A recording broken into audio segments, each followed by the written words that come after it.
Hi, my name is Michelle Wargo-Sugleris, and I'll be taking you guys on your journey through labor and delivery, postpartum, and newborn babies. And we're going to start with the fetal heart rate monitoring class. We're giving this ahead of time because we're going to work on it in class and go over strips in class and how to read them. But why is it important? Why do you need to know it? It's like EKG, ECG for adults, where we're looking at the baby's heart rate and mommy's contractions. And this gives us information that helps us take care of mommy safely and appropriately. And we use it every day. Whenever mama comes into the hospital, we put this on a mama. So it's important to know that it's going to be working. So let's see, what are our learning objectives going to be today? We're going to be categorization of fetal heart rate monitoring, identification of typical normal and abnormal fetal heart rate patterns, explain baseline fetal heart rates, and the evaluation of periodic and non-periodic changes. And we want to describe reassuring and non-reassuring patterns, define categories 1, 2, and 3, and define components of a non-stress test. Now, I'm giving you guys this early on because when you hit labor and delivery, if it happens to be on the first day, those nurses are going to expect you to know something about fetal heart rate monitoring. So it's really important whenever you go into labor and delivery that you know a little bit more than what you know right now, which is probably not very much. Hopefully there are a few of you that have had babies in the class, and these students are really helpful in understanding what's going on because they've gone through it, so they know a little bit more about this nursing. It's like anyone else that's been in the hospital before and now they're a nurse, they can understand what happened to them more when they were in the hospital. So back in 2008, the National Institute of Child Health and Human Development decided that they needed to come up with some kind of standardized fetal monitoring. And this is most because doctors, nurses, midwives, everybody read them differently, and they were trying to make it standard so that everybody would be answering the questions the same way. Unfortunately, that's not the way it worked because doctors, nurses, and midwives all take classes at different times, and nurses are the only ones that are required to take the class every 2 years, I believe it is. I do it every 2 years. And midwives, I don't think are required to take it, nor are doctors required to take it. Yet they are required to help with the babies when babies are born. And they're required to know the strips, and they read them the same way we do. So as I said, it was an interpretation of an external fetal monitor strips are a dynamic process to determine whether a particular strip is reassuring or non-reassuring, and evaluation of that strip and what actions need to be taken next should be taken. Okay, and that's what we were trying to get through with our standardized fetal monitoring. So the methods of fetal monitoring are 3 different ways. We have external wireless fetal monitoring, and that listens to and records the fetal heart rate through the mother's abdomen, but it's wireless and it's external. So there's nothing inserted in mama in any place. It is on the mother's body, and she can walk with this. It's quite nice, but it has some downfalls, and we'll talk about it a little later. We also do the external ultrasound, which it is a component that goes on the mama's abdomen, and it records the mama's abdomen, and this is connected to a machine. The internal fetal monitor uses a fetal scalp electrode, or FSE, which is directly connected to the baby's skull and records the fetal heart rate. And it also can be an intrauterine pressure catheter. So when we're recording baby's mommy's contractions, we have the ultrasound, and we also have a tachometer, which is the one that measures mommy's contractions.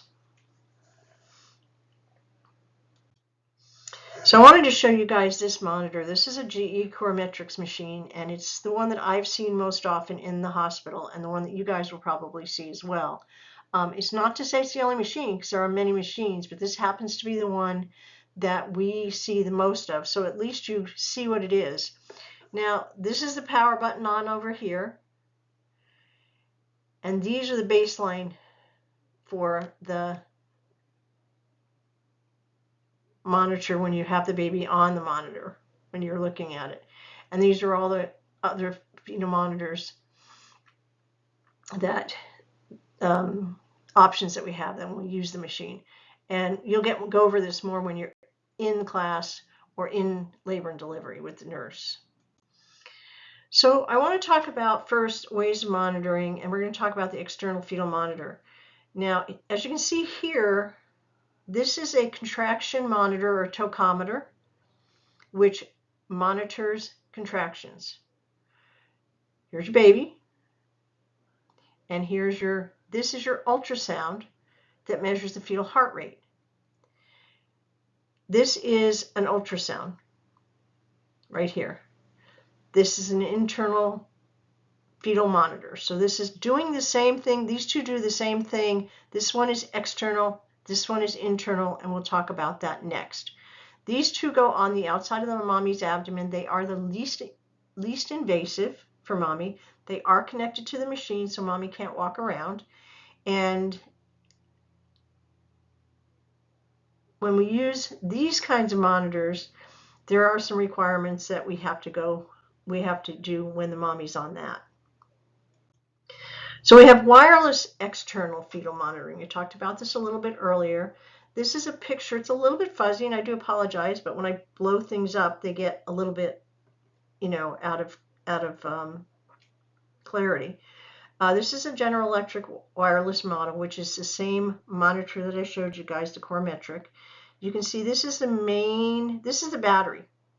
And each one of these helps to capture the baby's heart rate and the mommy's contractions. This one down here is mommy's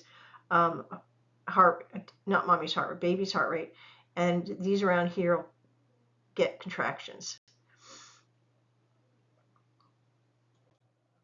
Now, this is internal fetal monitoring, and I showed you back here. Let's go back a little bit ways. If it will let me go back. It's not letting me go back, but all right. I showed you that one monitor that had a little screw on the top, and that one is the fetal heart rate monitor, and it goes directly under the baby's scalp. And this is what this one is right here. It does not have a platform like this right here. It just has a tiny little, it actually looks like a screw that goes in underneath the baby's scalp, but not into the skull. This is the intrauterine pressure catheter, or IUPC, and that allows us to be inserted in through the vagina again, past the baby's head, so that we can monitor contractions more effectively with millimeters of mercury. Both of these are invasive, more invasive than the external, obviously, and both require that the bag of waters be ruptured. That's an important point to remember. If you're going to have internal fetal monitors inserted, the mother's bag of water must be broken, okay? So what are we looking at when we're looking at a fetal monitor, guys?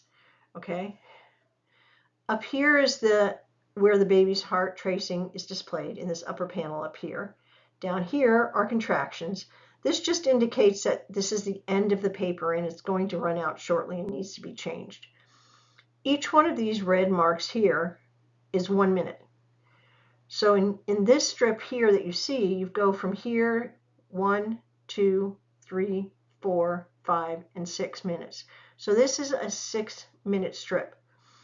Each small vertical is 10 beats. So in each one of these you have 6, which gives you 60 seconds.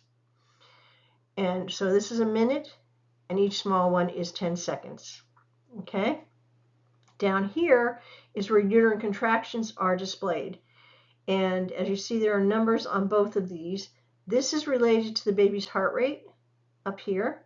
You see 240 beats per minute down to 30 beats per minute. I used to say to my students when I was an active nurse on the unit, I retired off the unit as of December of last year. But I used to say my heart doesn't stop till the baby's heart rate gets down to 30. At that point, I really start moving faster, because at 30, you have a much higher chance that the baby's heart rate is going to stop. And that makes it really scary. It's down to 90 or 60. Actually, it's pretty normal. So we usually just move like we do whenever we see anything else on the monitor. Down here, again, these are the same increments as the top is, but the numbers are different, you'll notice. When the mama is being monitored externally by whatever method, be it wireless or not, this will only show you how often contractions are and how long the resting period in between is, because you've got so much time in between the contractions that the mama can rest, okay? And we'll definitely go into this much more as we get further along.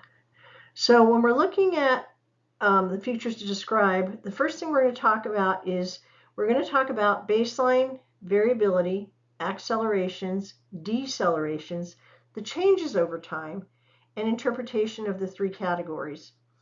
And we'll be looking at strips like this all along. The first thing we're going to be talking about is baseline. And I'll tell you guys a little story. I'm a big storyteller. If you guys don't like stories, I'm sorry you got the wrong professor, because I have spent 30 years in OB. I was an OB nurse coming out of school. I never did anything else. I never wanted to do anything else. I still love my job passionately. And I really enjoyed my job. So I have a lot of stories. My first year, when we went to our first class, my first fetal monitoring class ever, there was a doctor teaching it back then. That was how long ago it was when doctors were teaching this, because they thought it was just a doctor skill.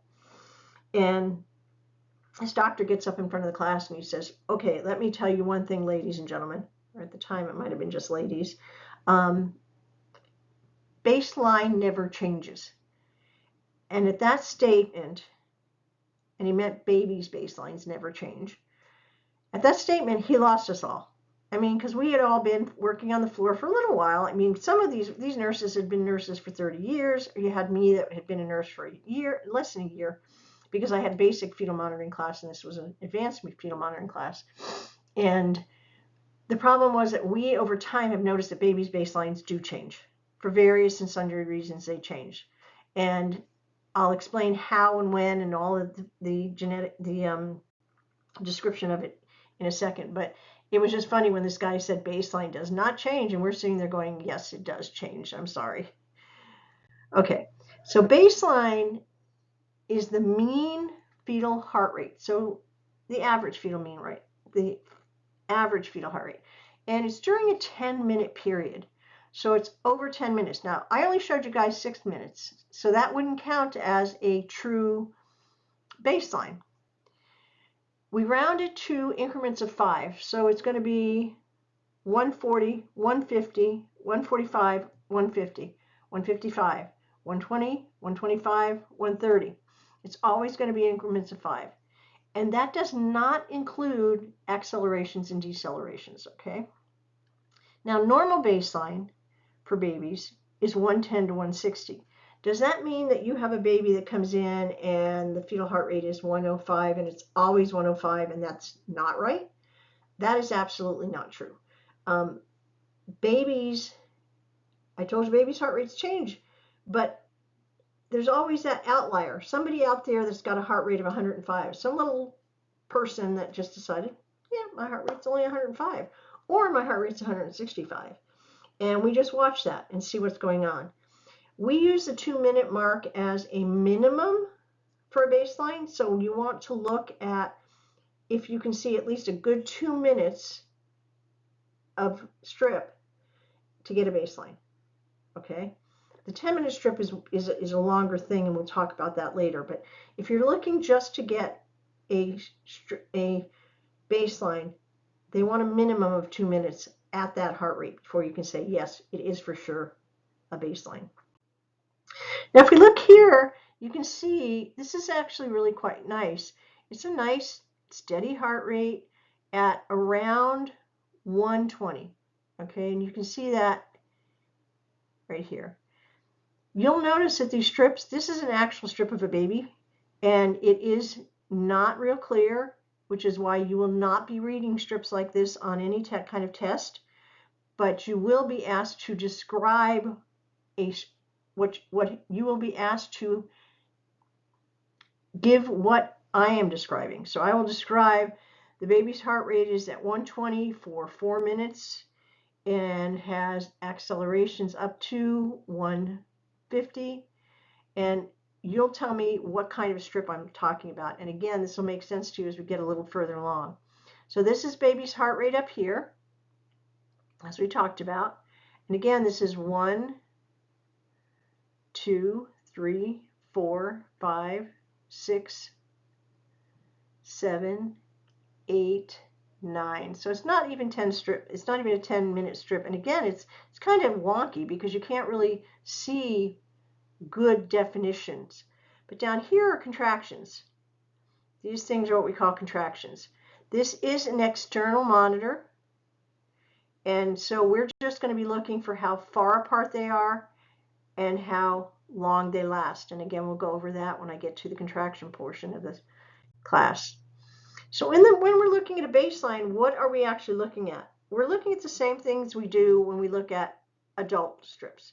We're looking at bradycardia. What is bradycardia? Well, bradycardia is, for a baby, this is in utero, is less than 100. Now again, if your baby's heart rate is 105 and the baby's heart rate goes down a little bit to 100, that's not necessarily bradycardic because for that baby, the baby's already that low.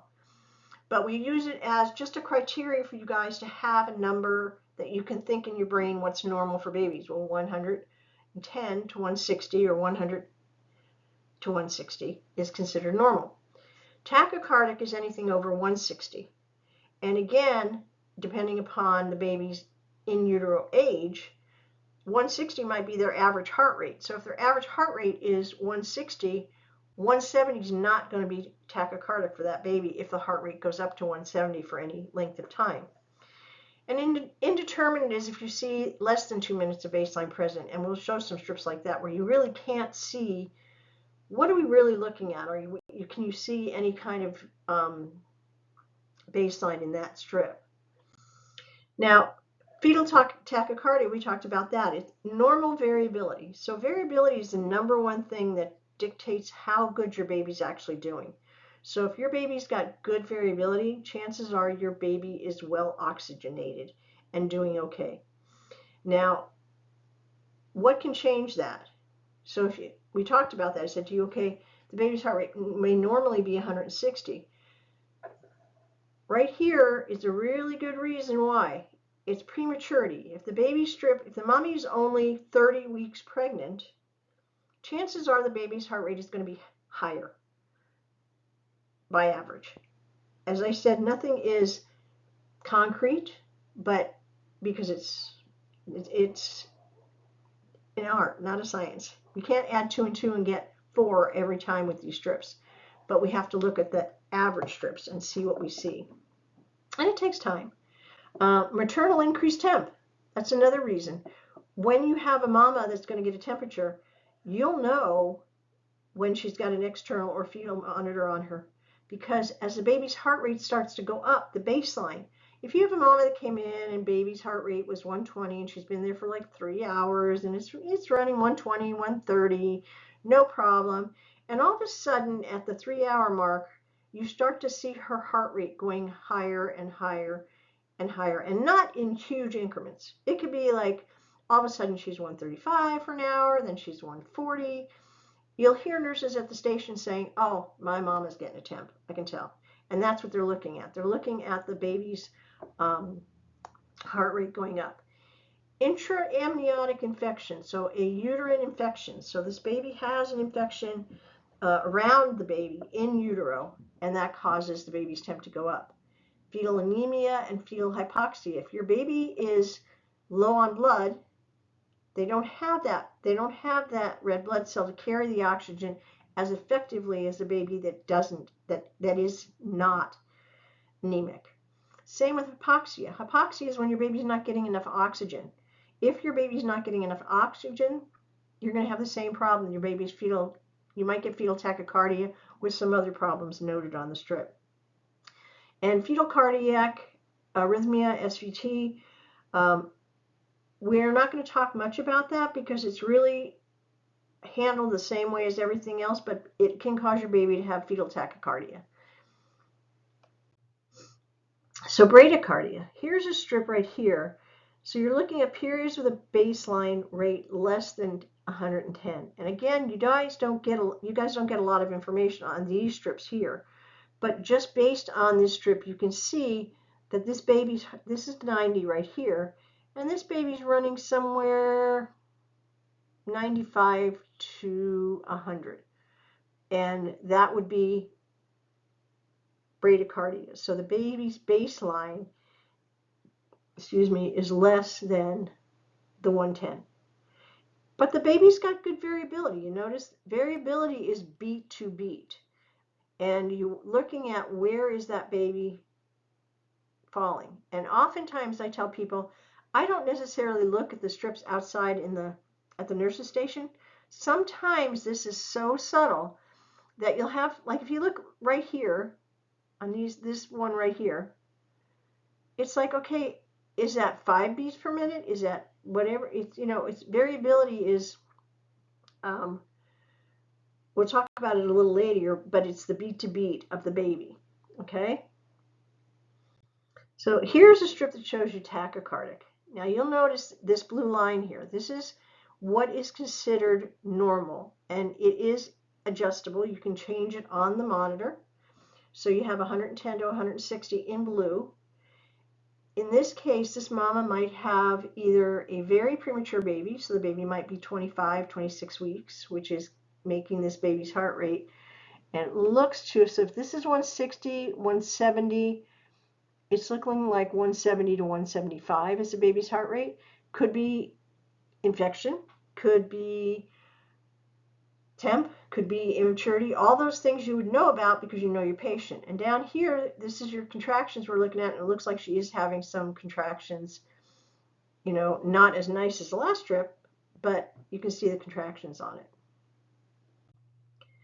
So now I want to talk about, we talked about baseline, how to establish baseline, what's normal, 110 to 160, what's bradycardic, what's tachycardic. Now I want to give you guys, we talked a little bit about variability when I was going over the earlier strip, and I want to talk about it again. So variability represents fetal, central nervous system, and cardiac activity. So it tells us how it is the number one thing that predicts a good baby outcome. It has been studied many, many times. There's many papers on this where they've looked at this and said, okay, your baby is losing variability. You can see that as a baby goes on. And I have seen strips. There was a strip that I looked at one time early in the morning coming in where they brought a lady over from antepartum that had a set of twins, and the neonatologist came in and looked at the strip, and she pointed to one of the babies on the strip, and she said, that is when that baby was dying. And she was right, because you could see how that baseline was clearly starting to flatten out, lose variability. A flat strip on a baby is totally different than a flat strip on an adult. A flat strip on an adult is, oh my God, she's flatlining. There's no heart rate. On a baby, a flat line is no variability. Heart rate's still there, but we're losing that variability. And that is the number one thing we looked for, right? We want to make sure that baby's got good variability at all times. So we're looking at the fluctuations in heart rate over a 10-minute period. So we want to see over a 10-minute period, is that baby's heart rate look good? It can have moments where it looks really flat, but overall, if the baby's got good variability, that's what you're looking at. And again, if you look at these descriptions over here, we have absent, which is undetectable amplitude range. That is absolutely a flat line. It's not an absent heart rate. It's absent variability. It means that the baby's heart is beating, but it's going 150, 150, 150, 150, 151, 150, 152, 152, 152, 152, 152. You notice it's very steady. It's not increasing, it's not going down, it's just staying.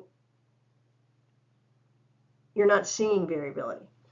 Minimal is undetectable up to 5 beats per minute, meaning that you're getting maybe 150, 151, 152, 152, 152, 153, 155, 151, in that 5-minute amplitude per minute, you're just seeing that 5 beats per minute change. And again, this is what I was telling you guys when I go in and look at the strip. I look at the monitor, I want to look at the numbers on the monitor, not just the strip, because a strip sometimes is very difficult to tell, am I looking at up to 5 beats per minute or up to 7 beats per minute? And if you notice, that's a big difference. Minimal is undetectable up to 5 beats. Moderate is an amplitude range of 6 to 25 beats per minute. Much different, much more reassuring. But there's a big difference between these two. I've had doctors tell me, oh, that baby's minimal. And then I'll go and I'll have to look at the strip and I'll say, no, that baby's really got between 6 and 12 or 6 and 15 beats per minute. But you have to really look at it. Now, that does not mean the doctor's going to be happy with it. And the doctor has the right to do whatever he wants.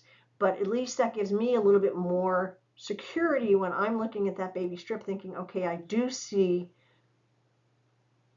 moderate variability. Moderate is what you want. And again, we're going to look at these strips as we get further along in the class. Marked amplitude is a range greater than 25, and it's not that abnormal for babies to have that.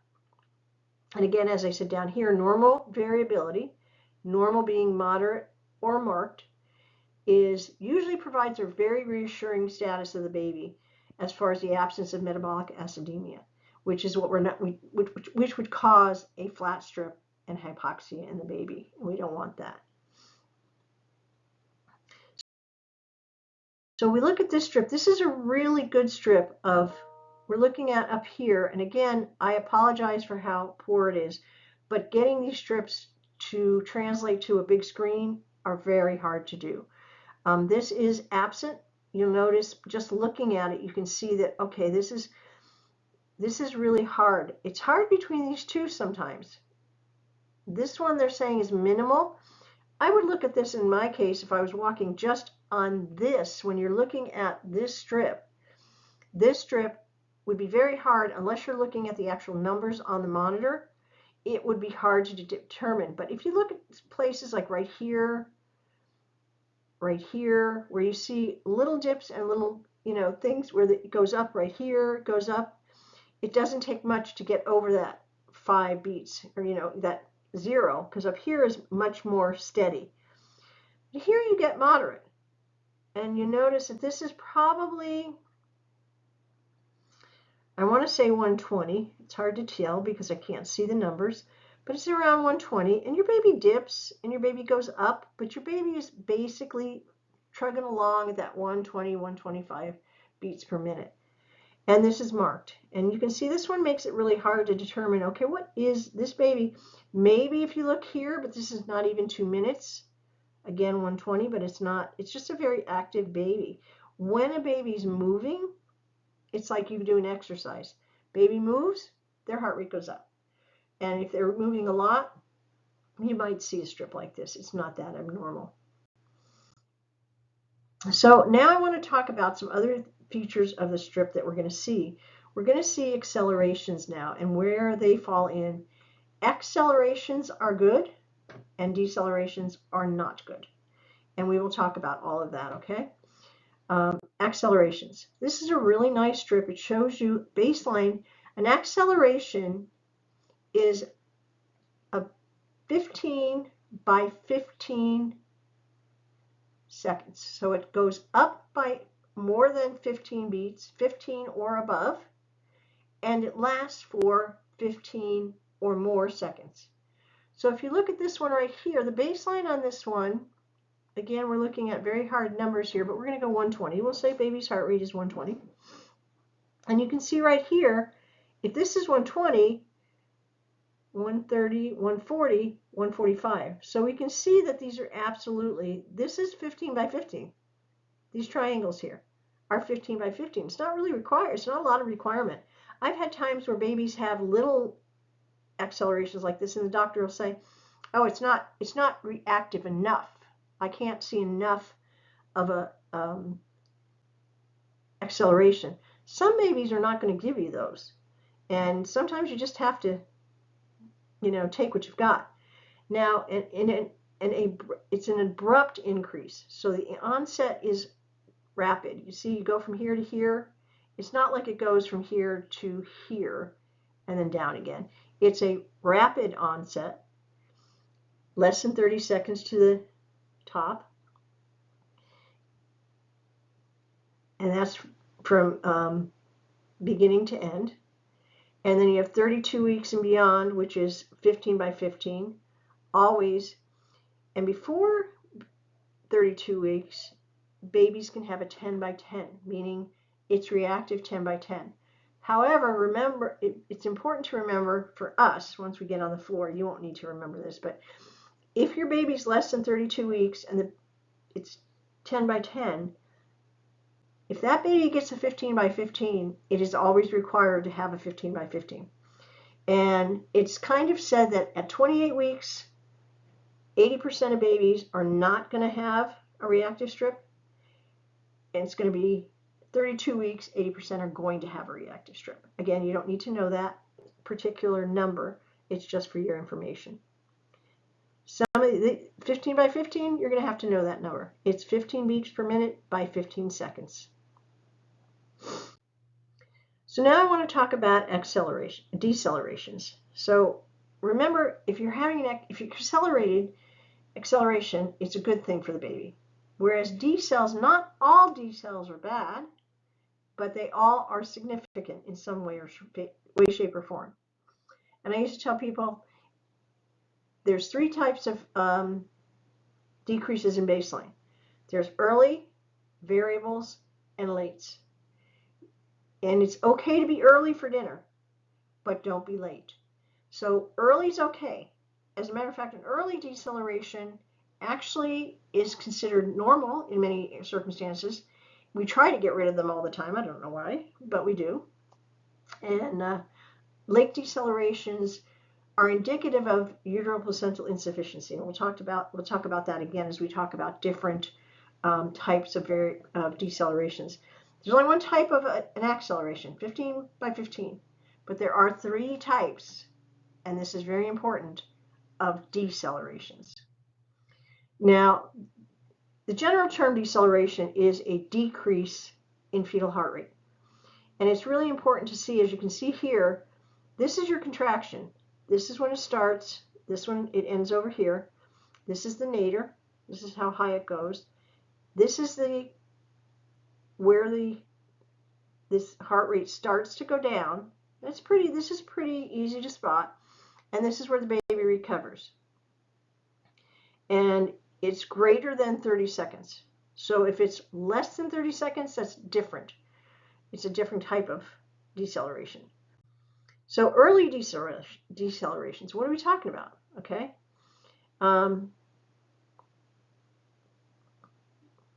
They're symmetrical to the contraction. What does that mean? It means as the contraction goes up, the deceleration comes down.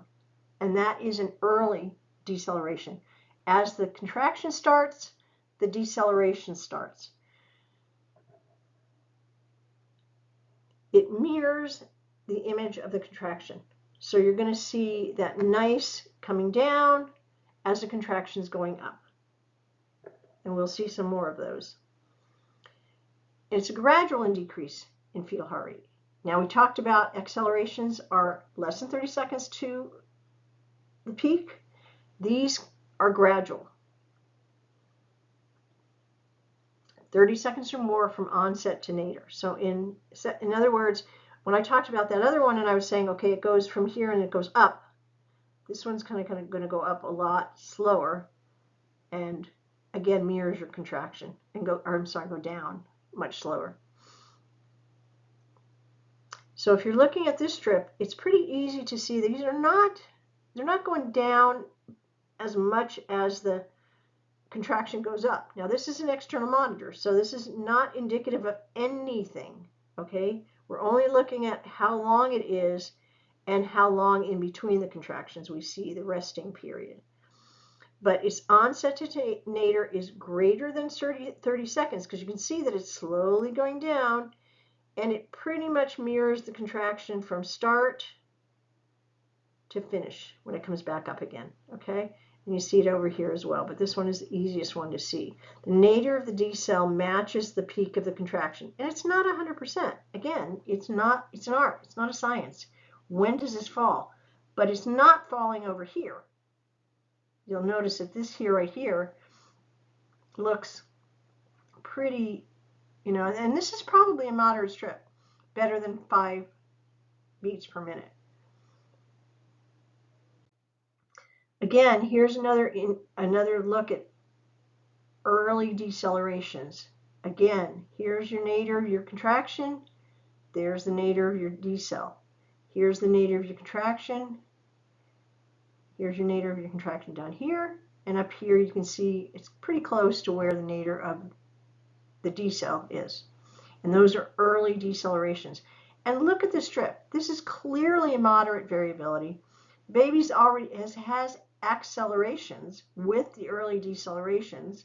So this would really be a strip that it is okay. You know, nobody would be worried about the strip. But we try to stop them. We always try. We want just accelerations on our babies. So late decelerations. Late decelerations are not what you want, ever. They occur after the contraction. It's a gradual fetal heart rate decrease, and the onset to nadir is greater than 30 seconds. So the biggest difference here is, where does this, as you notice here, this is a start, this is the peak of your contraction, and that's just when that occurs. Now these are usually, it's hard for me to say this, because they're usually based on uteroplacental deficiency, and meaning your placenta is not supplying adequate blood to the baby. And they teach you in a fetal monitoring class that you can't correct these, that usually they'll occur, but that's not the truth. Sometimes we see where we can flip the mommy. There are ways that there are things that we will do to correct anything with mommies and babies. When the heart rate goes down on babies, the same thing is always done, what we do with them, and we'll go into that later on. Now, late decelerations occur after the contraction, gradual decrease, onset to nadir, 30 seconds. And here we'll see we've got a late deceleration, onset nadir, and recovery decel follow the beginning peak and end of contraction. So here's your peak. Now this one, as you notice, it's still starting, but the contraction is still there. It's not like it's occurring over here where there's nothing going on right here. And, you know, this strip is pretty, the baby's heart rate is pretty normal here. And then all of a sudden you get this over 30 seconds decrease and then a slow recovery. And that is a late deceleration. And again, here it is again. Again, the peaks don't have to be exactly the same. It's looking at, where does that start to go down? It starts to go down at the peak of the contraction. We're not matching nadir to nadir here. We're looking at, where does it start? Where does it end? It starts after the contraction peaks. Now, this particular strip is particularly onerous because it also looks very flat. It looks almost like an absent variability. And this mama is contracting. So now we're going to look at variable decelerations. These are abrupt decrease in fetal heart rate. Onset to nadir is less than 30 seconds. So it's a very rapid descent and a rapid increase. We'll see an example of that in a minute. So it's 15 beats per minute or more, and it lasts anywhere from 15 seconds to 2 minutes. So it can be very long or it can be very short and quick. And here you see what I'm talking about. This is occurring. The onset pretty much mirrors, but not completely, not like an early, but it's very abrupt, down and up, down and up. This is 15 beats per 15 seconds, and that's the same thing we're looking at in a variable deceleration as we're looking for an acceleration in the opposite direction. And this baby does have a pretty good variability if you look from here to up and, like from here to here and over here. But again, this is rapid and this is deep. This is down to probably, let's say 10, 20, 30. This is 30, 40, 50, 60, 60 beats per minute down here. But baby goes right back up with the end of the contraction. And this is usually, again, here it is. And what's interesting about variables is they can occur whether or not you're having a contraction. As you can see here, this one is during a contraction. This one's during a contraction. This one's not. These are all variables. And this one, and some are rounded.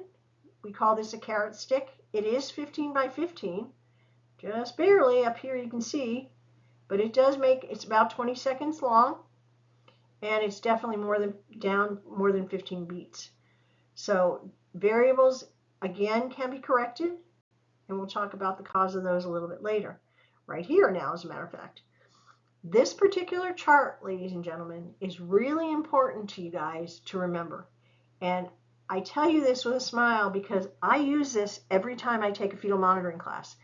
When I go in for my fetal monitoring class, they're going to ask me what causes a variable deceleration, what causes an early deceleration.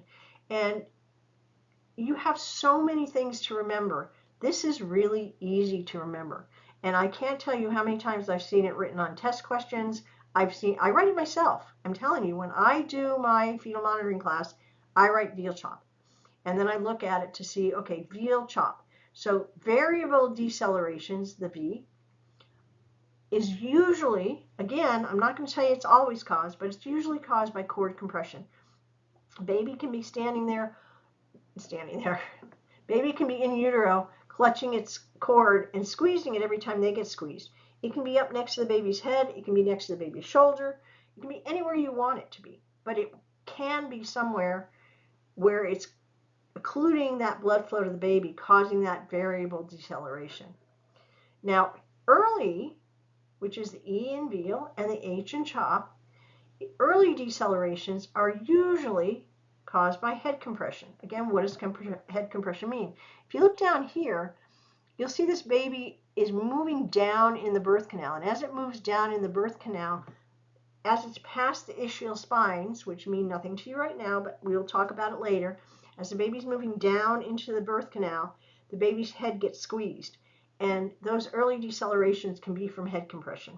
We can sometimes alleviate them, as we can alleviate all of these with certain steps that we take in labor. A is for acceleration. And we know that accelerations are okay. We want them there. We want accelerations. It means our baby has a good store of oxygen and is compensating well with the contractions. Because babies work during contractions, and if they don't like it, they start to get tired. And then they start getting these flat strips and these decelerations over here. Late decelerations, as we talked about earlier, I told you, is placental insufficiency. It's when the placenta is not producing or allowing enough red blood flow to the baby, which carries the oxygen. Now, this is one of those situations where they tell you you can't fix placental insufficiency because if it's not working, it's not working. Well, that's not absolutely true, because if the baby's placenta happens to be on the left side of mommy's uterus and mommy's laying on her left side, then that's going to cause placental insufficiency and the baby's heart rate's going to go down. You're going to get these late decelerations. So there are ways that we can correct that by moving the mom's position, but you don't want them. They are not considered good. So prolonged decelerations and other decelerations. So a prolonged deceleration is a decrease of 15 beats per minute, and it can last 2 to 10 minutes. So you can have a prolonged deceleration that's 10 minutes long. If it's greater than 10 minutes long, it's not a deceleration. It could be a baseline change. Your baby's literally changing the baseline now. So you have to watch it. If the variability is good and your heart rate's gone down, you can change baby's position, mommy's position, which changes baby's position. You can do a couple of things that we do all the time. And again, down to the baseline change, deceleration lasting at least 10 minutes is a baseline change. Recurrent and intermittent, those are the two terms that you're going to hear us say a lot. Is it recurrent? Is it intermittent?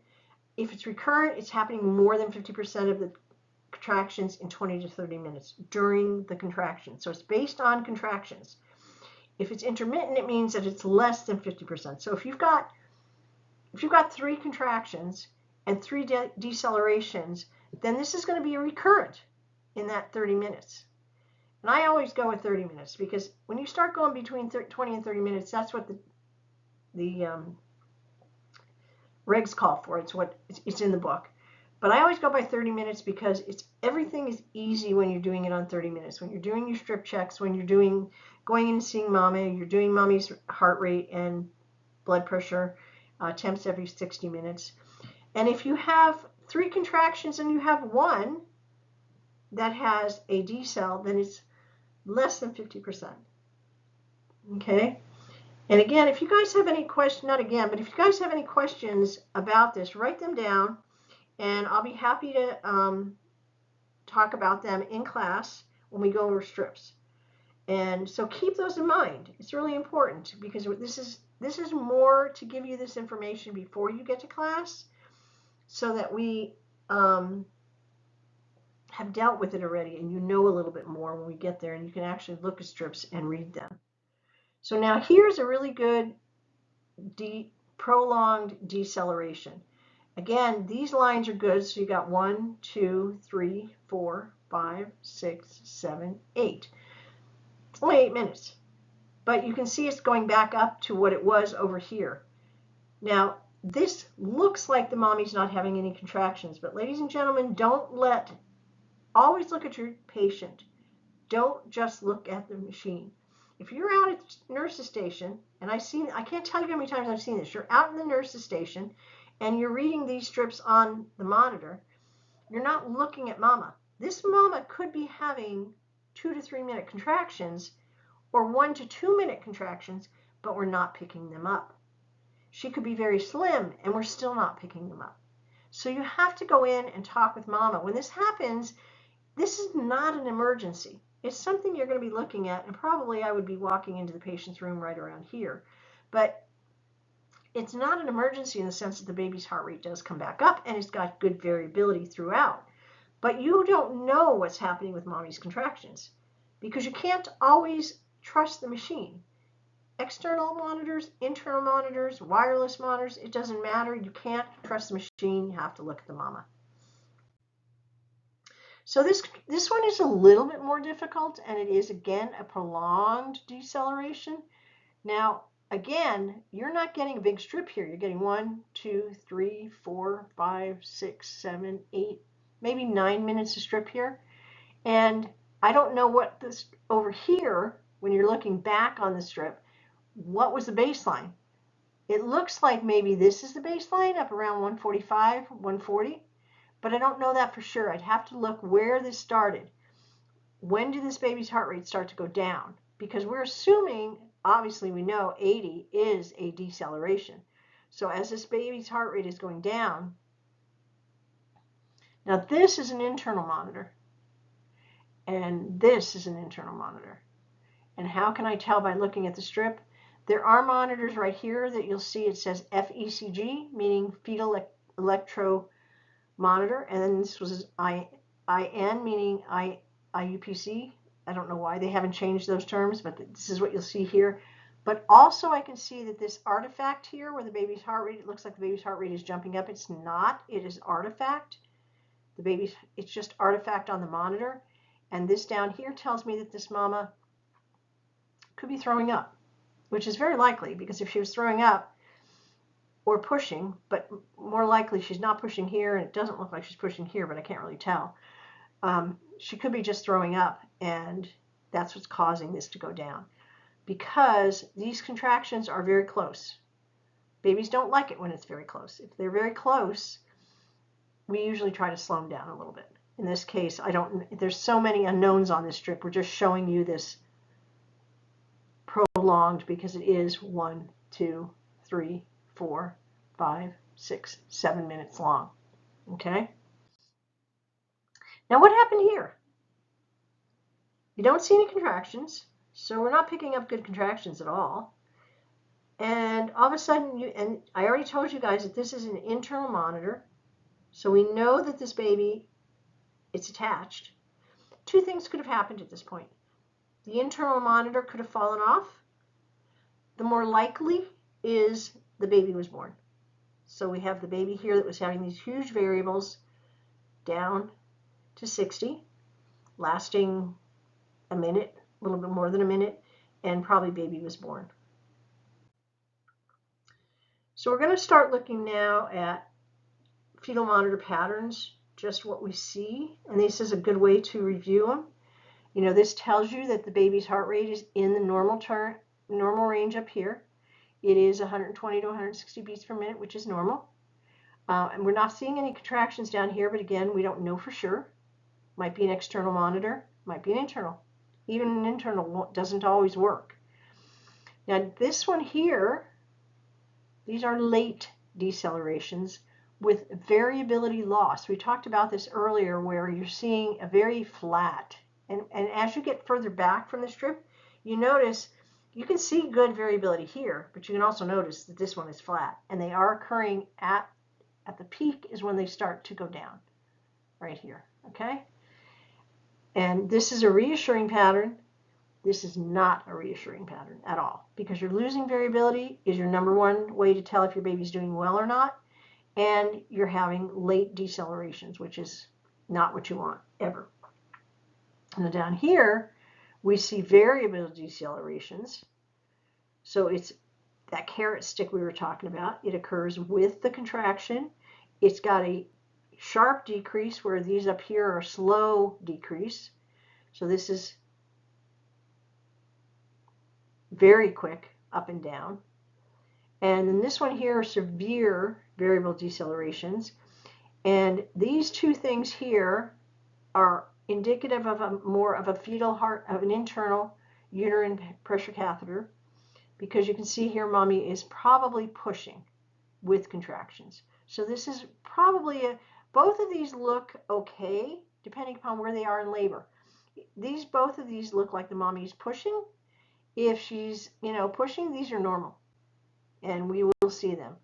And again, it's rapid descent with possibly a shoulder, as you see here, which is considered normal. Not to worry about that. Again, we're looking at fetal heart rate interpretations again, and one strip that shows you, here's an acceleration, 15 beats by 15 beats, not related to the contraction at all. This baby's having contractions. Here you've got a variable deceleration. Again, it's, during the contraction, it's rapid decrease, rapid increase back to normal, and it can last anywhere from, 15 seconds to 2 minutes. And this is a late deceleration. It's a nice way to look at the three of them together. And this one, look at the lack of variability here. This tells you that this baby is not happy anymore. This baby over here is very happy. And then over time, I don't know how much time is here, but this is reassuring, extremely common, present in 80% of births are variables. And over here, it can indicate fetal distress. We can fix it. We can change mommy's position. We can give her O2. We can open her IV to give her more fluid. All of those things can help us get back to this baby from this baby. But this one is definitely more ominous, not what you want. So now we're going to talk about uterine contractions, that other component of fetal monitoring, because the contractions can cause all of these things to happen. Usually they do, except for some variables. So you have external tocodiometer, or TOCO we call it. It measures the frequency and duration of the contraction. It is totally non-invasive. But it's a little uncomfortable. It's difficult to monitor obese patients, and sometimes even really thin. You can have a really thin mama, and if that mama is really thin, you think you're going to get a good pattern, but not always. Okay. The internal or intrauterine pressure catheter, IUPC, measures frequency, duration, and adequacy of contraction. So how hard is that contraction? When your mama's got an external monitor on, the only way you're going to be able to tell how hard that contraction is to feel it. And I tell nurses and nursing students, if you're in the room, you have to be in the room to feel the patient. You can't feel it outside. So when she's having contractions that you really can't tell how hard they are, if she's super uncomfortable, and she has an external monitor on, you have to put your hand on her tummy to feel, is it really hard? Does it feel like the top of the desk or the top of the wall? Does it feel like the hand, just something really hard? And the whole uterus will feel that way, not just one spot, because sometimes it can be the baby's head, the baby's butt, baby's elbow is sticking out. It doesn't matter. You want to see how hard it is to your hand, tactile. It also shows you the resting tone between contractions, which we get from external as well. Remember, only when membranes are ruptured. You cannot put an IUPC in or an FSE in an unruptured mama. Now, it's important to remember that you can rupture the bag of water with a fetal scalp electrode, which is the internal fetal monitor. Because you screw that into the baby's head, it will break the baby's bag of water. It is sometimes considered a more gentle way of breaking the bag of water on mamas, if they want to break the bag of water. The internals are a little bit more uncomfortable, but I think they're all uncomfortable, but the mamas are really incredible about keeping them on. And it limits patients' mobility, that you can't get out of bed anymore, because if you've got a fetal internal monitor on, there's a reason why we put an internal monitor on. And it can be used for intrauterine resuscitation. So basically, if we had a baby, like I showed you with the late decelerations and the really flat strip, then you're looking at a baby that needs to be resuscitated. Okay, so we might use that to put more fluid around the baby to help that float that baby around. So if you've got very deep variables and you've got lates, you can try to resuscitate by putting more fluid back through the IUPC to get it around the baby. We use sterile water, obviously, to do that, and warm sterile water. So contractions are averaged over a 30-minute period, and you can look at a 10-minute, this is the same thing, 10-minute window, but I usually really want you guys to look at 30-minute periods. Look at how that baby is, what's going on in that 30 minutes. You want, normal is 5 contractions or less in 10 minutes. Anything over that is considered tachysystole, meaning too many contractions. Tachy meaning fast, and systole meaning contractions. So if you've got tachysystole, your baby's having, if you look at a 10-minute period and she's got 6 contractions during that, that is tachysystole. So again, how baby's doing during that time and how those contractions are being produced will determine whether or not we're going to do something about that. You can chart tachysystole, and you guys won't be charting, but you'll see them. You can ask the nurse, oh, how did you chart that? And if she says, oh, that's tachysystole, they're not doing anything about it. It could be natural to the mom. So mom is doing those own contractions on her own, and baby's tolerating them fine. They're not going to do anything. If we are causing those contractions by Pitocin or some other form, but usually it's Pitocin, then we're probably going to turn down the Pitocin and kind of get those to space out, whether or not baby is tolerating them well, because we don't want to cause more than 5 contractions in 10 minutes. We document contractions looking at frequency, intensity, duration, and relaxation, which is the time in between the contractions.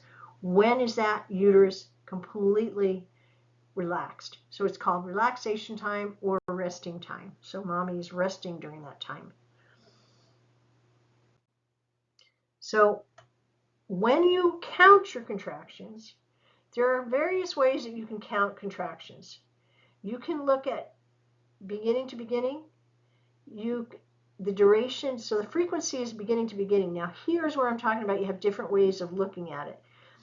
I was taught different. I'm not going to tell you the way I was taught. It has worked for me for 30 years and I've never changed it. I would advise you to go from beginning to beginning. So you see that this is the beginning of the strip. You're going to count the time from here to the beginning of the next strip. That's how I would advise you to do it. It is the most approved method. Mine is the least approved, but I learned it that way and I've never changed it, and unfortunately, but it's worked. I've never had a problem. Duration is how long the contraction lasts, and that's from the beginning to the end. They're not always going to be quite this easy to read, but you can usually come up with something. Now, strength is the quality of strength, how hard it is, and the peak of the contraction, and with an IUPC, okay? Resting tone is a relaxation or the time in between contractions. And resting tone, relaxation, two different terms, but it's how long in between the contraction. Not how long, not the frequency, but just the relaxation time. How much time does mommy actually have? Because here it's starting, here it's ending. That's not relaxation. Here it's down. You're going to hear your mommies take a big deep breath. They're going to go, okay, this is where you take a deep breath. It's coming down. Okay, it's down. Take a deep breath in and out and try and relax in between. If you have a relaxation time of 2 to 3 minutes, it gives that mommy time to get ready for the next contraction. So these are really important concepts of contractions, okay? Now, contractions can be made, and as I said, from peak to peak, and I would suggest you guys get used to not use this method. This is the method that I used to use, peak to peak. I want you guys to go from beginning to beginning. I put this in here so you would see how some people do it. I do it this way, and I've done it for years, so this would be 1, 2, 3 minutes apart. But if you go from here, it's 1, 2, 3 minutes. It's a little bit easier, a little bit more accurate, and anything that's more accurate is always better to use. So I want you guys to start beginning to beginning instead of measured peak to peak, okay? And this is on an external toco. So now here is where we're seeing that tachysystole that I was telling you guys about. We have 1, 2, 3, 4, 5, 6, 7, 8, 9, 9.5. It's not really even 10, which is really, I don't know why they didn't give us that, but we've got 1, 2, 3, 4, 5, and there's another contraction over here. So that is 6 contractions in less than 10 minutes. And that's what we don't want. It's averaged over 30 minutes, but I guarantee you, if you see this, so what I'm saying when I say averaged over 30 minutes, you might see this, and then the next 10 minutes or next 20 minutes, she has contractions 4 minutes apart. We don't need to turn down the Pitocin or do any interaction here if it's only during this time that we see it. But if it's consistent, then you want to do something about it. So we want to look at now how we interpret fetal heart rate monitors. So what did they come up with to say, okay, we're going to determine what's important when we're looking at strips. I'm giving you this because it is the method that we're using right now. I will also tell you they're trying to change it because you'll notice something when you're looking at strips. The patterns reflect the current acid-base status of the fetus. I've told you that. If the baby's got a good variability, and we don't care about the contractions. If the baby's heart rate is 120 baseline and great accelerations, we don't care if she's contracting every 2 minutes. She might not even be feeling them at every 2 minutes. They're just happening every 2 minutes, okay? And tracing patterns will change over time. I already talked about that too. I told you guys it will change over time. So that's a normal finding. You cannot predict the development of cerebral palsy. I put this in here because, again, for so many years, we've seen lawsuits filed against hospitals, nurses, doctors, anybody that takes care of the mommy. They pick everybody. And they'll say, oh, well, this baby had late D cells, and that's why this baby has cerebral palsy. They came out with a terrific finding about quite a few years ago, actually, where they would, if the baby comes out after a difficult birth and a not such a good strip or bad, acid based, if your baby's acidemic, they're going to do cord blood testing. They'll know if the baby's acidic or neutral. And they'll say, you'll hear them say sometimes, oh, yeah, that's why my baby got cerebral palsy. Another story. Had a patient come in about a long time ago now. It's got to be 10. It's like, it seems like 2 years ago, but it's got to be 10 years ago, maybe 15. She had a baby. It was not a difficult strip. It was not a difficult delivery. It was not a difficult birth. The strip looked fairly normal. It had some problems. Baby had cerebral palsy. And this is evidenced by something that is a sick baby, so we'll deal with that at a later time. But babies can be diagnosed very shortly after delivery with problems. And they'll do an ultrasound on the baby. So when they did an ultrasound on this baby that was born with cerebral palsy, the mama sued, and they found out that with the use of the ultrasound, brain ultrasound, they could find out whether it was a recent infarct or an old infarct, meaning was it an old injury or a new injury? Big difference between the two, because if she was in labor for 2 days, it would be new. It's not an old infarct. This happened at delivery.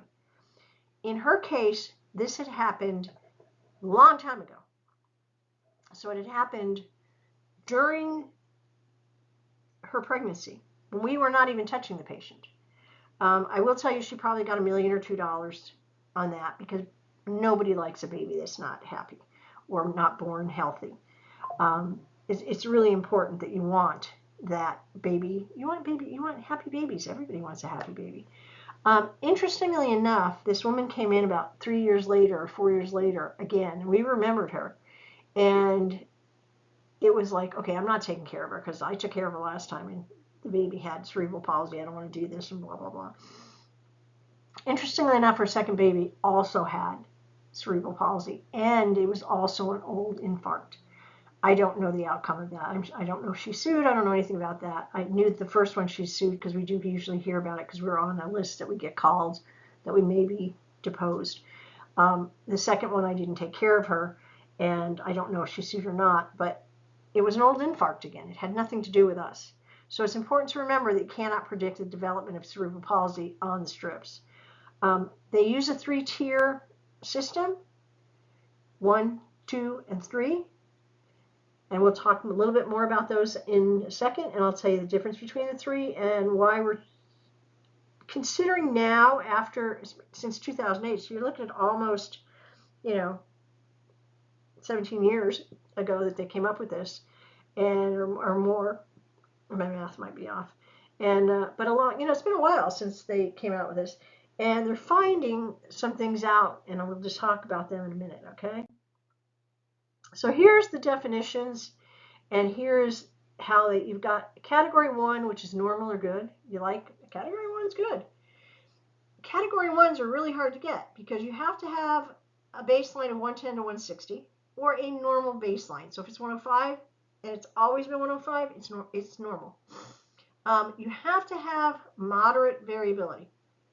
If you've got minimal or absolutely absent, you're not going to be anywhere near this. You cannot have variable decelerations and late decelerations. Now, if you guys remember correctly, or you remember what I was talking about earlier, 83% of strips have variables, okay? So if you have any variables, your patient's strip is not going to fall in this normal or good category. And that seems to be a bone of contention because most babies have variables, but you can't have any lates, obviously. Then you have category 2, which is indeterminate or atypical. Now, the difference between good and atypical does not sound good. I mean, if I wanted a happy baby. I want a good baby. But what you're going to find is like 90% or more of your babies are going to fall in this, and don't quote me on that because I'm not sure about that percentage, but a large percentage of your babies are going to be in this indeterminate or atypical because they have a patterns that are not category 1 because they may have variable decelerations. Then they fall into category 2. Absence of induced accelerations after fetal stimulation. We don't always go by that anymore. So this is it's kind of like a catch-all.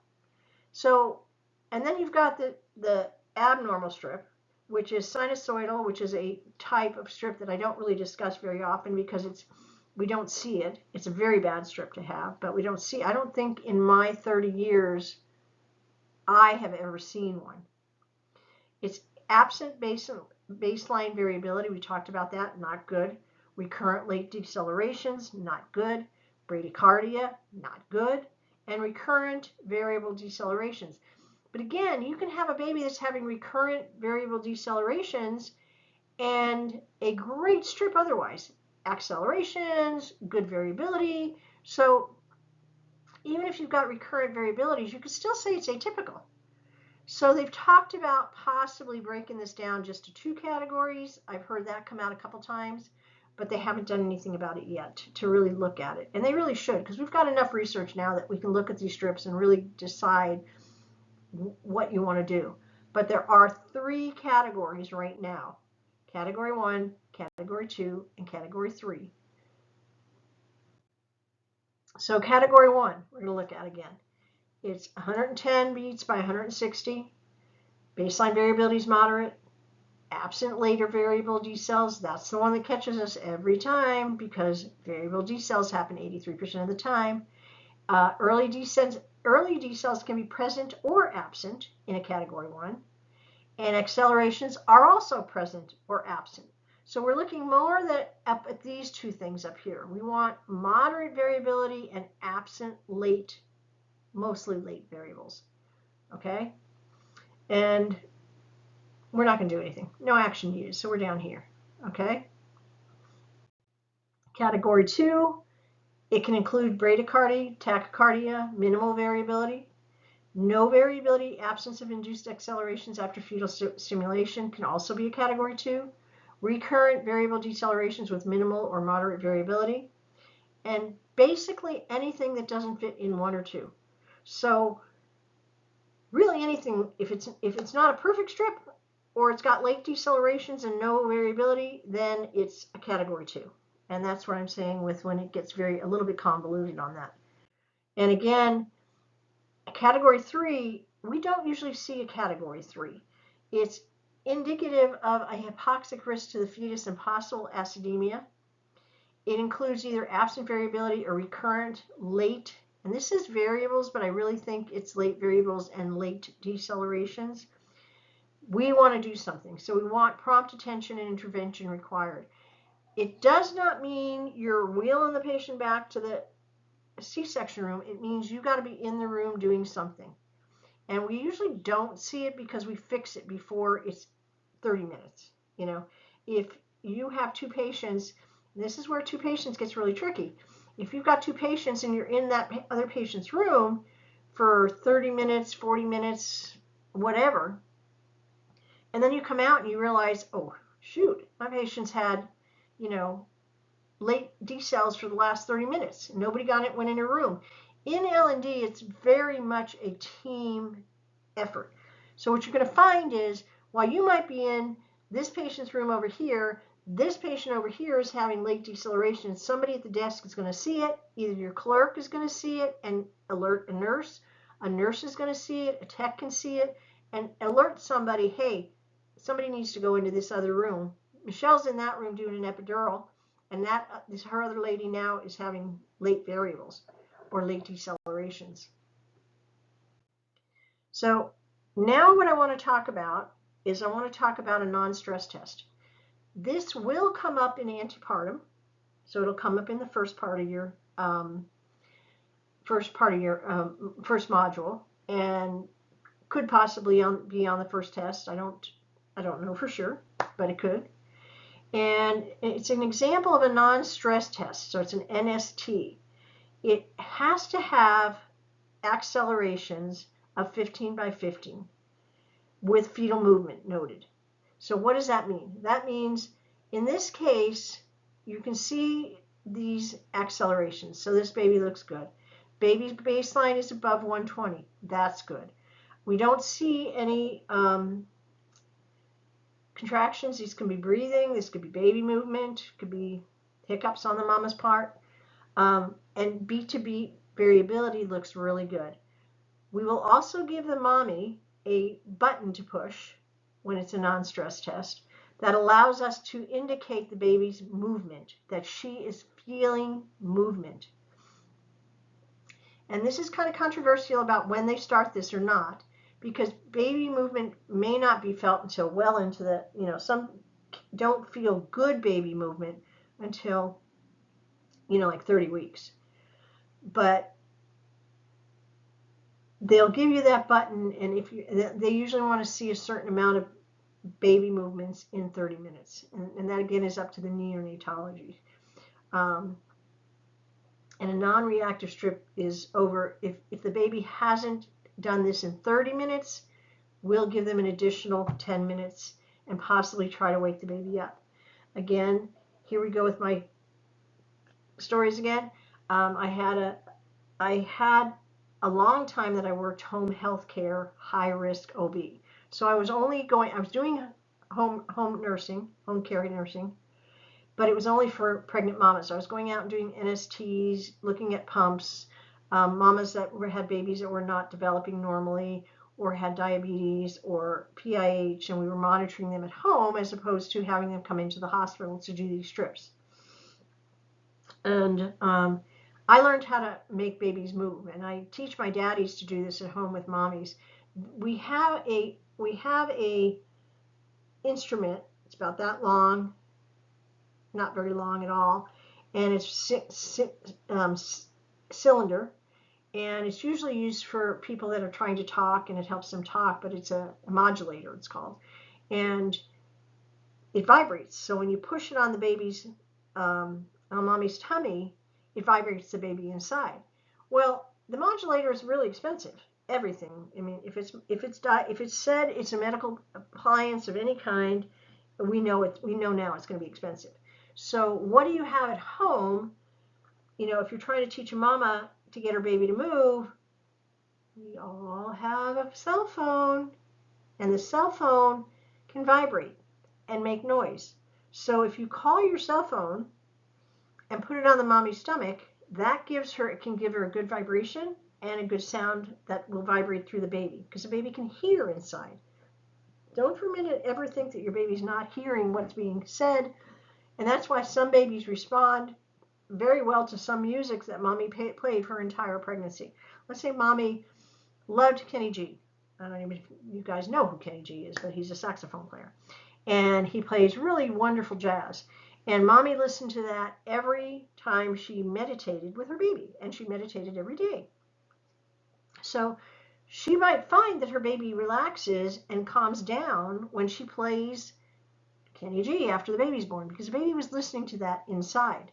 So if your baby's not moving, we need to wake it up, and you can use, that's what I'm saying, that's where your cell phone comes into handy.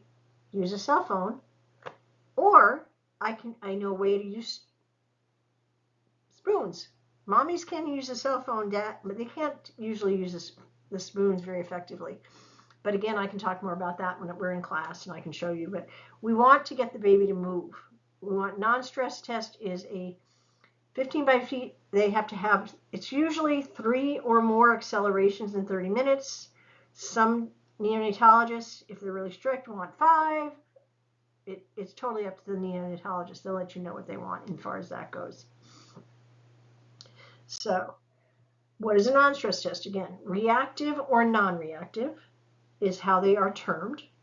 And reactive is 2 or more accelerations. That is what is acceptable in the research, not what your neonatologist may want. So you're not going to argue with your neonatologist and say, I'm not going to look for 2 or more. I'm not going to look for 3 or 4 or 5. I'm only going to look for 2 because that's what the research shows.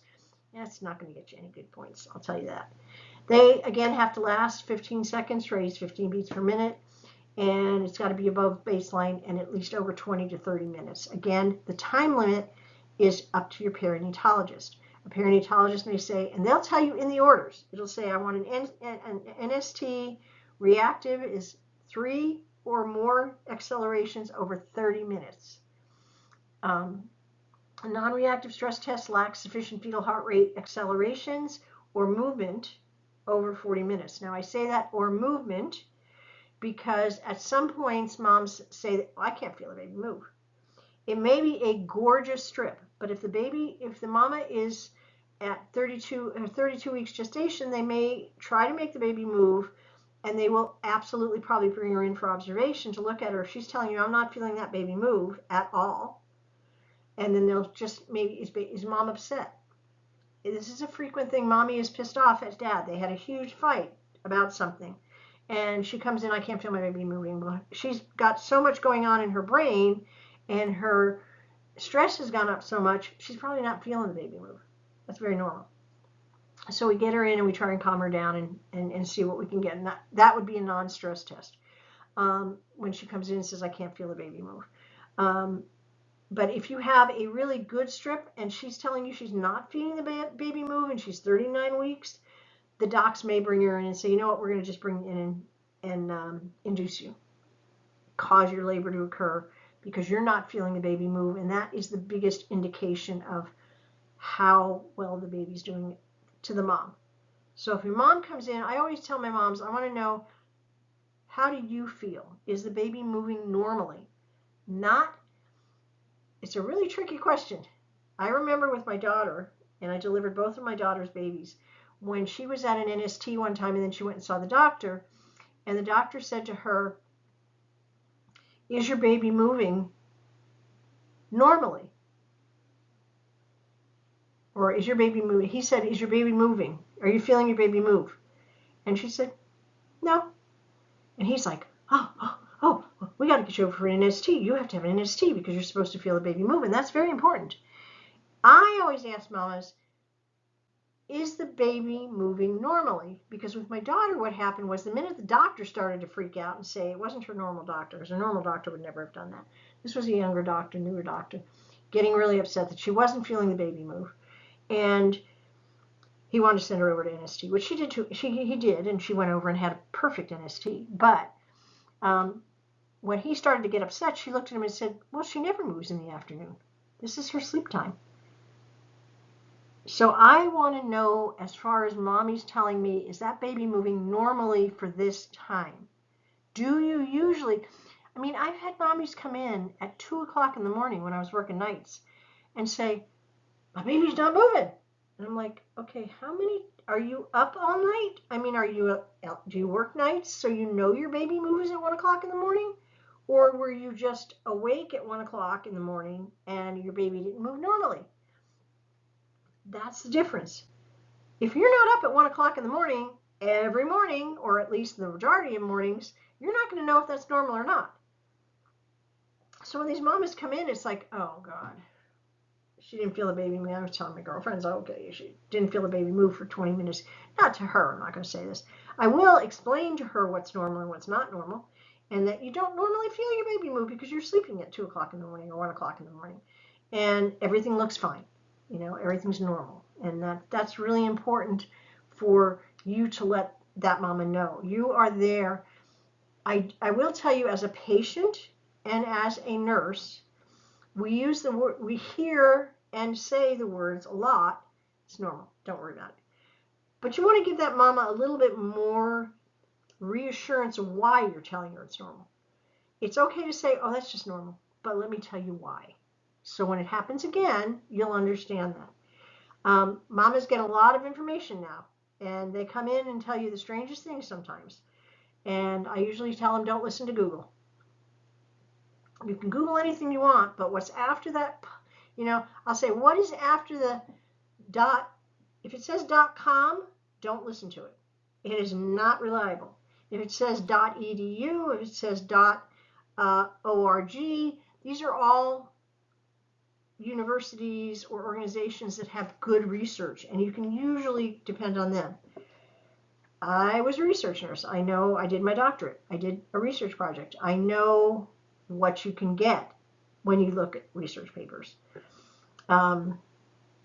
So, it just depends. If you're looking for an offbeat, something that's not going to fit into like this non-stress test, reactive, non-reactive, what is an outlier, something that's happening occasionally. There are some things out there that are just occasional and they happen. So I tell people, you can't, there's going to be an outlier. My dissertation was an outlier. I don't see my paper being utilized very often because I did a different type of research and found a different outcome than they expected. And I'm very proud of it, but it is a different outcome. So these are the ABCs of fetal monitoring, a little bit of you follow the, I can't remember the name of it, what, this particular thing is, but it gives you a little more information where what you're going to do is a patient low risk. If she's not, then you're going to go into heightened surveillance. And it talks about, this is basic monitoring. So we want to do, what do we expect? It's every 30 minutes in the first stage we're going to do a strip check every 30 minutes and every 15 minutes in the second stage. Heightened surveillance is every 15 minutes in the first stage and every 5 minutes in the second stage. That is by the book. That is what they expect. However, it's been argued in court, and it's been argued by nurses, that in second stage, which is pushing, when mama's pushing, we are at the bedside. So we don't automatically chart every 5 minutes, because just think to yourself, you guys don't know how many things you chart every 15 minutes or every 30 minutes. But if you're trying to chart every 5 minutes, all you're doing is charting. You're not spending any time with your patient. And you'll find that a lot of times we've argued, and successfully, that we are at the bedside the entire time. If we step to the door for something, so I go over to my door and I come back, I don't usually leave the room. I will call somebody, or I will use my call light to say, I have a problem, can you bring me this, can you bring me that, blah, blah, blah. I'm still at the bedside. I'm looking at that strip every 5 minutes. And literally, you're looking at it every contraction. So if she's having a contraction every 2 to 3 minutes, you're looking at that strip 15 times, and that, because you're looking at the baby strip. Heart rate on the newborn. This is just, I have this strip here. This is an example of a heart rate on a baby. It's pretty neat to listen to. I will try it again before I get to class to make sure it works, because occasionally these things fall off. If they do, try to look on YouTube or Google any heart rate that is a normal heart rate for a newborn, okay? Because that's what you want to see. You want to see, think to yourself, and have I ever heard a student say to me, I can't figure out this baby's heart rate. I don't know where, it's too fast. Yeah, it's fast. And you can't tell me that you can't hear it, because you can hear it, boom, boom, boom, boom, boom, boom, and it's hard to count. But don't tell your instructor you can't get it, because you can listen to it, and if you listen to it long enough, the baby's heart rates usually ebb and flow, meaning they'll be really fast, and they'll be bum, bum, bum, bum, bum, bum, bum, bum, bum, and then they'll be bum, bum, bum, bum, bum, bum, bum, bum, bum, bum, unlike our hearts, which usually are pretty consistent. So I put this on here so that you guys would see and hear more what to expect from a baby's heart rate after the baby's born, because we are responsible as labor and delivery nurses, postpartum nurses, and just normal, obviously NICU nurses, to know what the baby's heart rate is. So now I just want to look at some strips, go over them a little bit. We will do this in class together. I will have each of the students, we have various strips. I'll have some come up, and you might be asked to say what you see. And again, you will not see strips like these on the test, as I said, because it's very difficult sometimes to read the numbers. It's very difficult to see exactly what kind of monitor the baby's on. Now this one here, these are what? What are you seeing here? What's the baseline? I see baseline here. I'm going to say, here's my 160. This baby is literally 160, 165. Okay. But I'd say 160. I'm seeing more time. It is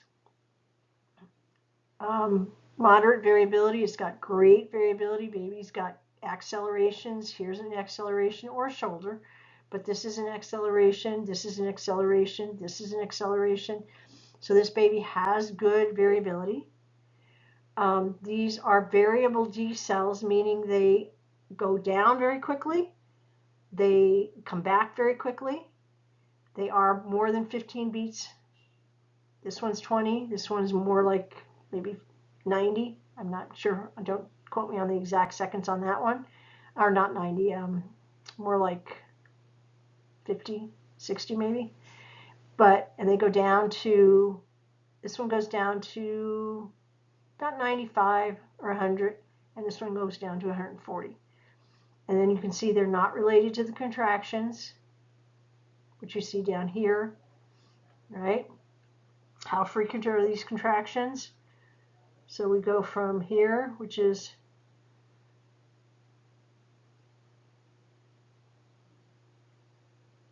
let's see, 1, 2, 3, 4, 5, 6, 7, 8, 9, 10. So it is they're a minute long, 60 to 70 seconds long. Okay. The resting tone is 10, 20, 30, 40, 50, 60, 70. So they've got 70 or a little over a minute between. And if you're going from beginning to beginning, you've got 1, 2, 3, 4, 5, 6, 1 minute. 1, 2, 3, 4, 5, 6, 2 minutes. 1, 2, 3. So you've got 2.5 minutes in between these two right here. Okay? It's a little easier when you're looking at it. You can see the numbers on there. This one, any contractions? Do we see any contractions down there? No, I don't see any contractions. Does it mean she's not having contractions? No. It means this strip that I'm looking at, I can't see any. I have to go in her room to tell and see the patient, ask the patient, are you feeling any? I'm not picking any up, but I want to make sure you're not feeling any. This baby's heart rate is easily baseline is 130. No, this is category 1. It's got good variability. It's got accelerations. It's got no late decelerations or variable decelerations. They don't count because they're not 15 by 15. They're all shorter than that. So this is a category 1 strip. And this one, we're going to look at again. This lady is having good contractions. This looks like a fetal this looks like an IUPC. Now you can have an IUPC and not an FSE. You can have an FSE and not an IUPC, or both. So it's just up to the care provider and what you ask for. A nurse can say to the care provider, can you please put an FSE, and I'm having difficulty picking up the baby. In old days, so 30 years ago when I first started nursing, you got a better, more accurate response from an FSE because it was a more accurate way of monitoring the baby. They have since calibrated these machines that they're not any different. They're pretty close. So the only time an FSE is put internally is if we can't pick up the baby because mommy's moving around too much, mommy's pushing, and when we're pushing we lose the baby because mommy's crunching up. She's doing things with her body that make that monitor move. So we've put an internal and we can get it. So when we're looking at this one, again, this looks like 130 heart rate. Now this looks like a category 1 again because this has 130. There are no variable decels. There are no late decels. There are not any earlier decels either. We have nice accelerations on the baby here. And we have, and in this strip, which is probably only like 1, 2, 3, 4, 5, 6, 7, 8, maybe 8 minutes long, we have 1, 2, 3, and I'd say that's 4, but 5 accelerations in this time, 4 or 5 accelerations, depending on if you want to call. I would call this, did come back down to 30, so I would call this a separate one. And your contractions are, you know, like I go again for it's like 1, 2, little 2.5, 3, and I can usually gauge just by looking at the strip how far apart they are. So this one is a little bit more interesting, gives us a little more to look at. What do you think the baseline on this baby's is? So over here, it looks like it could be 155. But then over here, it's 155, I'd say, all, you know, 150. Either way would be close enough that you wouldn't get dinged onto that one, 150. And in the case of describing strips, I would give you the baseline. Peak of the contraction, deceleration starts. Peak of the contraction, acceleration starts. Peak of the contraction, acceleration starts. Now, what's quickly apparent on this strip is this is tachysystole. These contractions are about a minute apart, maybe a little bit more. So you're looking at, you know, 10, 20, 30, 40, 50, 60, 70, a little over a minute apart. Tachysystole, too many contractions. And her baby is not liking it. The baby's saying, okay, this is too many contractions for me. You need to turn down the Pitocin if this patient is on Pitocin. You need to start oxygen. You need to turn her position. You need to increase her fluids. And if she's not on Pitocin, if this is her own contraction with this kind of strip, we're going to give her a medication called terbutaline to stop the contractions or relax the uterus. Okay? So again, here is one that's a little bit more tricky. Again, when you start getting the, you know, you're looking at this one, but here's the peak. That's where the heart rate goes down. That's the peak of the contraction, peak of the decel. And here, start, finish, start, finish. This one's a little bit longer. So start over here, finish about right here.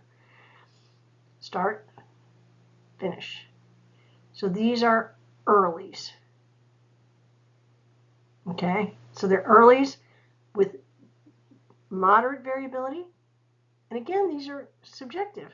You know, somebody might look at this and say, I don't think that's moderate. But if I'm writing, if I'm the nurse that's charting on this, then I would make that decision. And again, here's your uterine contractions down here, but it's definitely early decelerations. This one. So we notice on this one a couple of things. We got one. It's so hard to see. One. I can't even tell how many minutes this is. 1, 2, 3, 4, 5, 6, 7, 8. About 8 minutes is what you get on these strips. And she's got 1, 2, 3, 4, 5, 6. So she has a run of contractions of tachysystole here. Her baby's heart rate, this is 150, this is 180. Now, overall, the strip does not look horrible. It is minimal to possibly moderate, because if you look at where this is, you know, like 155, this is 185, and this is 170. So that is almost, you know, if you look at the difference between those two, if you were sitting next to the bed looking at this strip, you might say, okay, it is moderate, but it's minimal to moderate, because there are some areas where here it's not. And overall, this is not a good strip because the baby's tacky. Baby's 180. Baby could be a 28-weeker, 23-weeker, but that's still really high for even a 23-weeker. And your variability, you're not expecting accelerations at this point, but you'd want the baby's heart rate a little bit. This would be something you'd want to call your OB on. This one, what are we looking at here? We're looking at easy 125, because you got 125 here because it's up to 130 down to 120. Same thing here, so I'd go 125. I don't see any anything relating to contractions. And overall, I don't see anything that I would call are variables. These are not variables. These are accelerations. Acceleration, acceleration, acceleration, acceleration. This is the kind of strip that I'd walk by and I go, oh, we're happy baby. I like that. I want that baby. That's the baby I want. And she, excuse me, is having some contractions. Looks good. Again, it looks like a happy baby. And this one here, same thing. We're looking at 135 probably. Let's see here. Again, it's hard to see this numbering system here because I think this is 100. I think this is 120. So it'd be 120. I don't know. I can't tell in numbers. So again, that's really hard. That's why I say I will never give you these strips and ask you to read the strip. I'll describe the strip to you. These could be low amplitude frequent contractions, which could be that the baby's premature. Low amplitude frequent contractions are very worrisome, but that's something you'll learn more in later on.